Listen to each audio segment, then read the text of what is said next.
toda mi vida y voluntad, todos mis sueños, todo el tiempo de amarte, hoy te quiero dar. Hola queridos televidentes de Amarte, hoy tenemos un invitado muy especial, Armando Duarte Galán. Hola Armando.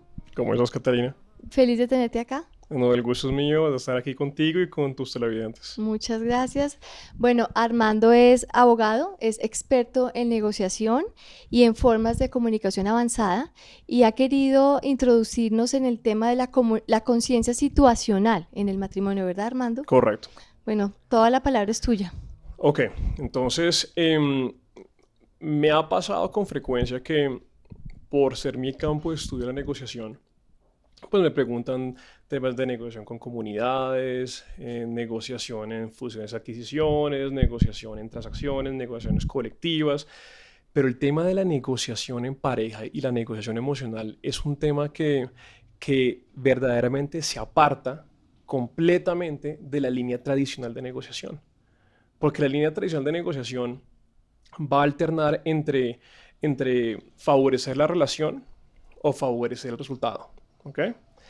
Y la negociación emocional es como esta especie de campo gris en donde los académicos no pueden ponerse muy de acuerdo y yo quise buscar alguna forma de aproximarme al tema que pueda ser relevante, que pueda ser verificable, que sea académica y clínicamente correcta y que favorezca a la gente, que sea útil. Claro. Entonces, hace un par de años, Fox me contactó para hacer un par de programas que ellos tenían sobre relaciones y me hacían estudiar varias parejas y me hacían ver varios clips y habían unas relaciones supremamente disfuncionales con esta gente, con esos caballeros, y todos guardaban un patrón común. Todos guardaban un patrón común. ¿Qué era cuál? Yo creo que ellos no entendían que ellos estaban casados. Lo que tú llamas la conciencia situacional. Correcto, correcto. Entonces, parte de hacer un matrimonio funcionar es entender que usted está dentro de una relación que va hasta que la muerte nos separe. Y ese concepto es muy importante, porque, digamos, y viéndolo desde la perspectiva de Jung, tú tienes que verdaderamente sentir que estás atado voluntariamente, pero por amor, irrevocablemente con la persona. Cuando uno siente que hay una puerta salida, cuando uno siente, bueno, si no funciona me divorcio, en ese momento es cuando uno deja de pensar en el nosotros y sigue pensando en el yo y se concentra en ese diálogo interno de cómo me siento yo, ella cómo me va a hacer feliz, etcétera, etcétera. Y ese es el marco incorrecto para pensar las cosas. claro. Nosotros, digamos, entendemos el mundo a través de ciertos paradigmas. Y a veces los paradigmas pueden estar equivocados. A veces las personas entran con unas nociones tan individualistas que quieren vivir el matrimonio como si fuera un noviazgo. El matrimonio es la unión de los miles de hilos de la vida de esa persona con los miles de hilos de mi vida y los vamos a entretejer para hacer una cuerda que es más fuerte que los hilos independientes. Y eso es, me parece a mí una noción hermosa y trascendente, porque es el verdadero significado del matrimonio. Es una etapa de la vida en donde la niña hace transición hace esta primera etapa de la mujer y el niño empieza la transición de ser a ser un hombre. ¿Okay? Es un proceso en donde ambas partes se unen y se hacen mejor la una a la otra. Uno cuando se casa, uno tiene que entender que esto es el sacrificio más grande y la evidencia más grande de amor y de entrega que uno puede hacer en la vida, porque tú se estás entregando a otra persona. Si tú te casas para ser feliz, no te cases. Uno se casa es para ser feliz al otro, para servirse mutuamente. Curiosamente, si uno entra a la relación desde esta perspectiva, desde esta forma de pensar, la relación va a ir naturalmente regenerándose, ajustándose y las partes van a poder vivir las diferentes etapas de acoplamiento de la una a la otra desde esa perspectiva. Armando, tú hablabas de paradigmas, pero también pienso que el ejemplo que los hijos han recibido en su familia no propiamente favorece a querer construir ese nosotros. Es correcto, es correcto. Yo creo que una de las cosas claves en la sociedad moderna es que se ha perdido mucho la noción de la responsabilidad personal. ¿Ok? Entonces la gente cree que la negociación es un tema simplemente de regateo, pero no, la negociación es el arte. Primero es una forma avanzada de comunicación Ajá. y también es un arte y una ciencia para tomar decisiones y decisiones correctas. Entonces, uno puede quedarse en los ciclos afectivos que ha visto toda la vida en su familia, en sus tíos, en sus abuelos y sus padres. Pero el matrimonio es un proceso crítico de catarsis, de metamorfosis. Es un momento en donde tú te encuentras con quien tú eres, en donde tú te redefines como una parte de un uno. Ya no eres tú, Claro. somos nosotros. Y eso es importantísimo. Porque cuando tú te casas, todo debe ser una construcción conjunta. ¿Ok? Sí. Si tú te pones a ver, digamos, los mitos fundacionales de las sociedades, el ser humano nació, en la mayoría el ser humano nació hermafrodita. O sea, nació mezclado. Y digamos, Dios o quien sea depende de qué cultura sea, los separó. O sea, el hombre y la mujer se complementan. Y debe haber una admiración y respeto mutuo el uno hacia el otro. Y es de esta verdad fundacional de donde sale el deseo de querer apreciar lo que el otro dice, apreciar la opinión del otro. Cuando empezamos a hablar de nosotros y tenemos la convicción de crear un nosotros, es donde el otro y la opinión del otro empieza a ser relevante. O sea, claramente el respeto. Sí, es el respeto y va más allá del respeto, va más hacia el hecho de cómo es este nuevo nosotros. O sea, entras en una mentalidad de como de colmena. O sea, son Comunidad. dos mentes, dos espíritus, dos perspectivas que se empiezan a unir. Y ahí es donde empiezan las negociaciones. ¿Ok? Porque siempre cada uno tiene, digamos, su forma de ver y interpretar la realidad, sus paradigmas. Y cada uno de esos paradigmas deben empezar a conciliarse y a negociarse para volverse un paradigma común. Ahora, no te voy a decir que las partes automáticamente dejan por completo su individualidad, todo lo contrario.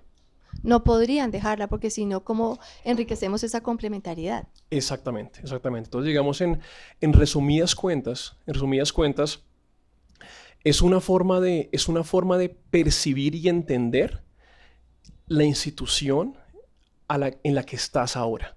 Matrimonio no es una cosa a la que uno debe entrar de forma ligera. Debe ser verdaderamente un paso, un salto de fe al vacío, en donde tú abandonas el niño que está persiguiendo niñitas y la niña que está persiguiendo príncipes azules a dos adultos que de forma consentida quieren compartir su camino juntos. Bueno, queridos televidentes, estamos hablando de la negociación en pareja.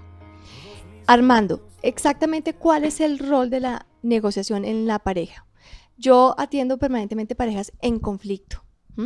A veces pienso que no nos enseñaron a manejar el conflicto desde la casa. ¿Qué hace que sea tan complejo una negociación en la pareja?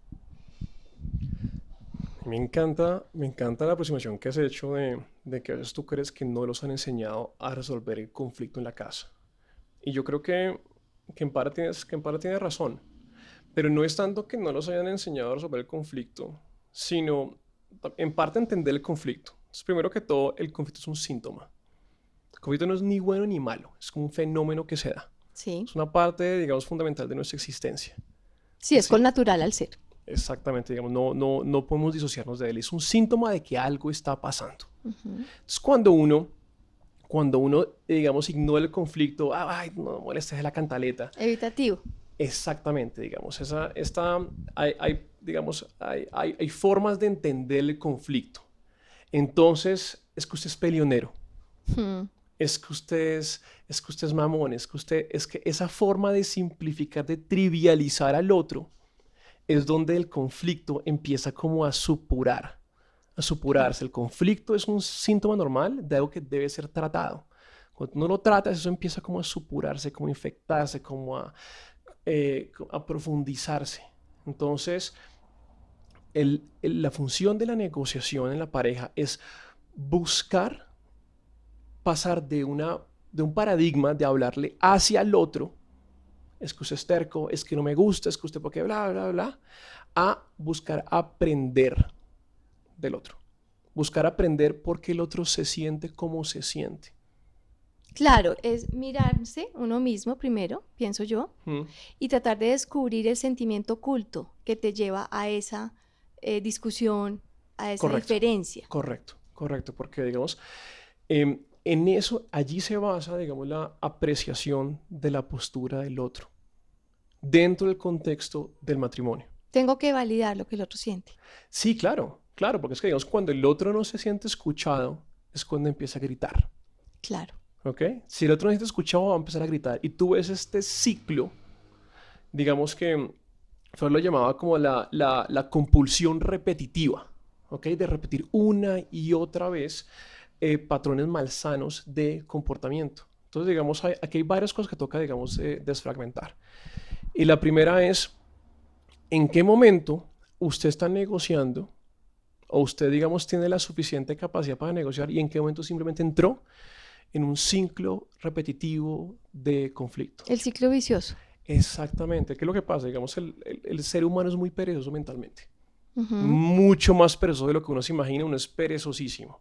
Y, digamos, el cerebro consume muchos recursos. Es el motivo por el cual tú puedes estar todo el día viendo películas y televisión en tu cama y por la noche te sientes cansado y sientes deseos de querer acostarte. Claro. Entonces, digamos, el cerebro lo que hace es que tiene unas heurísticas del pensamiento, como unos atajos mentales.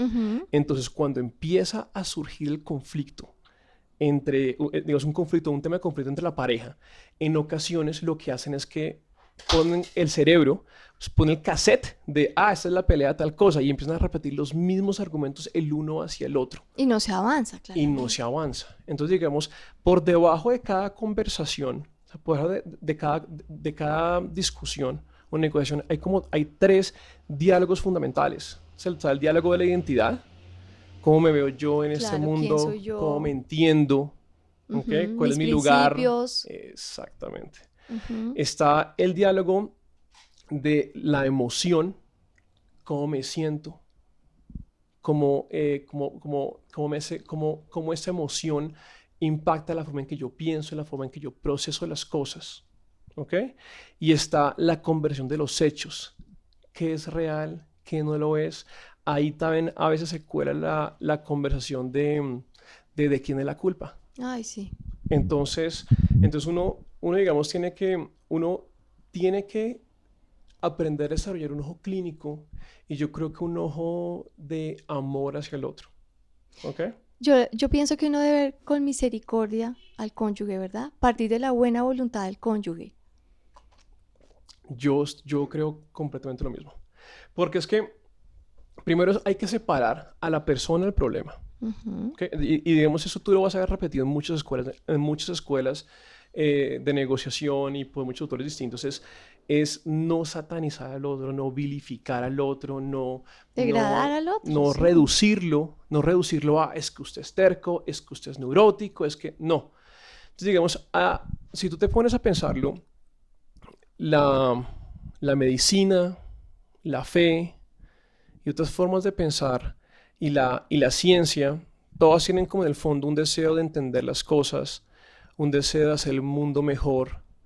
Y yo creo que es una forma suprarracional de ver el amor como, digamos, en el corazón de la ciencia. Si tú amas realmente al otro, tú vas a querer entender su postura, entender su postura, sus emociones, sus reacciones. Exactamente. Entonces, cuando estamos en la negociación, es importante que aprendamos no a trivializar al otro, sino de la forma en que un clínico, digamos, un psicólogo clínico o un médico, digamos, por ejemplo, un dermatólogo, le muestra una alergia y no dice, uy, qué horror. No, el dermatólogo es capaz de ver la alergia en lugar de ver lo que le produce la alergia. Ujú. ¿Ok? Digamos, el gastroenterólogo está haciendo una cirugía de colon y dice, uy, qué olor tan horrible. No, no, él sabe que Va de lo dentro que del va. colon hay bacterias metagénicas. Entonces, ¿sí me entiendes? A veces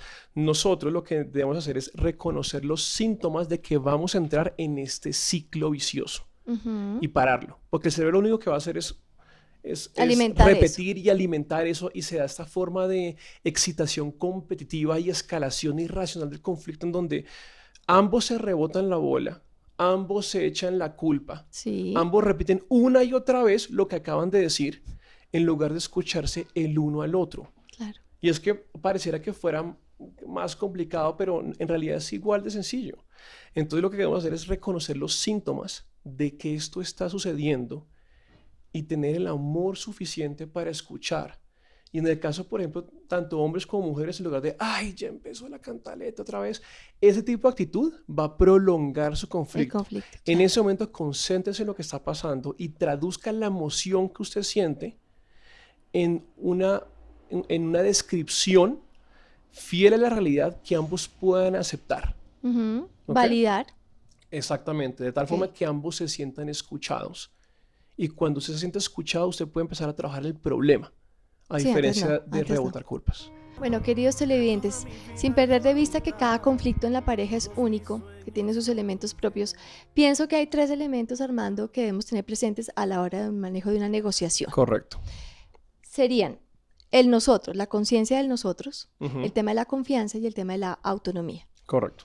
¿Cómo nos puedes enriquecer esto? Entonces, digamos, me gusta entonces, digamos, sugerir esos 3 enfoques porque son los enfoques que Daniel Shapiro, que es uno de los expertos mundiales en negociación emocional, y Roger Fisher, han tocado de forma particular. Entonces, primero, hablando del nosotros como afiliación.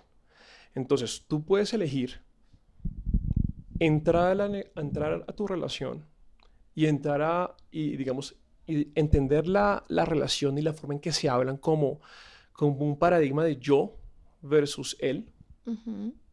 ¿ok? O tener ese sentido de afiliación de somos nosotros. Claro, porque yo versus él generamos una Exactamente. Entonces lucha eso de te va a poder. llevar, a ti a querer ganar, porque la gente tiene esta concepción errónea de la negociación de que es ganar, de que es imponerse, de que es persuadir al otro. Y es un error. Se trata de encontrar soluciones perdurables en el largo plazo. Se trata de construir valor de forma conjunta. Se trata de poder convivir y tener estas reglas que tú y yo hemos construido para crear nuestra propia versión de nosotros, porque cada pareja es distinta. Donde tú y yo crecemos. Exactamente. No, es que mira que fulanito y fulanita hacen esta cosa y hacen lo otro. No, no, un momentico. Es que nosotros no somos fulanito y fulanita. Nosotros somos tú y yo. Nosotros. Somos nosotros. Entonces, cuando tú dejas de pensar en el yo versus ella y empiezas a pensar más en la afiliación, más en el nosotros, las conversaciones toman un curso distinto. Claro. Entonces deja de volverse el intento de ganar y empieza a convertirse en el intento de querer construir conjuntamente, de querer descubrir conjuntamente, porque en, Sí. en, en, en el yo versus tú, listo, gané, pero en el proceso también perdiste, porque Claro. sacrificaste la relación. Dejamos el modo competencia para entrar al modo cooperar. Correcto, correcto. Y nota que si tú estás en el paradigma y tienes la conciencia situacional de que estás en un matrimonio, eso no es difícil, no tienes que concentrarte. Claro. Es un acto de generosidad, de empatía y de amor. Y dentro de este mismo contexto tienes que tener muy presente que no solo para la negociación, sino para una buena relación, la confianza es un concepto fundamental. Digamos, en una relación, alguna vez escuché, digamos, los ladrillos son el amor y la confianza es el cemento. Y dentro de la negociación, sea que estemos negociando con un sindicato, con una empresa, con una comunidad indígena o hasta tu propio matrimonio en tu propio hogar, la confianza es el lubricante de la negociación. La confianza es lo que mueve el mundo. Si yo no puedo confiar en el otro, yo no puedo empezar a construir juntos. Claro. La ausencia de confianza es costosa. hace las cosas difíciles, destruye valor. Entonces es importante que las partes adquieran disciplina y estén en esta mentalidad de estamos entrando en una fase de metamorfosis, de cambio, en donde yo cumplo lo que prometo. Cuando se pierde la confianza, es muy difícil reconstruirla. Lo primero que uno debe hacer es, listo, si se perdió la confianza, empiece a cumplir sus compromisos. Esos acuerdos a los que llegamos. Eso es fundamental, porque cada parte construye su propia versión de relación. ¿Ok? Entonces, lo primero es empezar a cumplir sus compromisos. Ahora, si el tema está muy degenerado, yo sí sugiero acudir a un profesional como tú, estimada doctora. Entonces es fundamental porque a veces las partes necesitan un tercero neutral que les ayude a resolver esta falta de confianza, porque es que la destrucción de confianza es lo peor que le puede pasar a dos partes que desean comunicarse. ¿Ok? Y lo tercero es, y eso es muy importante, nosotros nos unimos para complementarnos el uno al otro, para crear algo mejor de lo que ya existía. Entonces es muy importante que se entienda que ambas partes tienen su personalidad, su forma de pensar, su forma de concebir el mundo. Entonces si uno se casa para cambiar al otro, para reformarlo, para estructurarlo, hasta cierto punto tú buscas que la unión de ambos mejore las cosas y haga todo más lindo y haga todo de una forma en que ambas partes puedan convivir mejor y sean mejores versiones de sí mismos. Sí. No obstante, es crítico que se respete la autonomía del otro. Yo no me caso para mandar a mi esposa y ella no se casa para mandarme a mí como esposo. Es muy importante esta construcción conjunta y Armando, respetar. O como más o menos lo digo yo, tú no puedes dejar de ser tú mismo en la relación. Yo no puedo pretender que el otro deje de ser, porque entonces ya no aporta. Y sí, en parte dejar de ser, pero es que se extiende hacia muchas otras cosas. Está como, por ejemplo, gustos, ciertos hábitos, ¿ok? Y también ciertas formas de aproximarse a un problema. Entonces, por ejemplo, tú te bañas de pies a cabeza. Empiezas por los pies, o es por las piernas, el tronco, la cabeza. Pero yo me baño empezando por la cabeza y bajando por los pies. Entonces, decirte, oye, ¿tú por qué no arrancas primero con la cabeza? Porque, pues claro, primero está limpio y ya el mugre no se va escurriendo el resto del cuerpo. O sea, cada cual tiene su lógica y su propia forma de entender el mundo. Y cuando yo intento imponerle al otro mi forma de racionalizar, de procesar, de entender la realidad, y le exijo al otro que empiece a acomodarse a mis psicorrigideces, a mis psicorrigideces y cuando yo no estoy pensando en el otro, pensando como ese también vive, y cuando no estoy en función de construir conjuntamente, pues empieza esta lucha, esta pugna de marcos mentales y formas de entender y formas de vivir que termina desencadenándose en conflicto porque tocas la identidad del otro, tocas las emociones del otro. Entonces, en últimas, las emociones son para usarlas a favor, no para tragárselas e intentar no demostrarlas. Claro. Que pienso que ese es el punto que nos complica el manejo del conflicto en la pareja, ¿verdad? Correcto. El manejo de las emociones. Correcto. Entonces la emoción no debe suprimirse. Las emociones hacen parte de quienes somos nosotros. Es imposible suprimirlas. Hay es que usarlas y expresarlas y compartirlas a discrecionalidad. Bueno, Armando, ha sido muy enriquecedor este espacio. Te agradezco mucho, ¿verdad?, habernos regalado este momento. Muchas gracias. El placer es todo mío y espero de todo corazón que pueda hacer un impacto significativo en las vidas de quienes nos están viendo. Bueno, claro que sí. Muchas gracias, Armando. Buenas noches, queridos televidentes. Nos vemos la próxima semana. De amar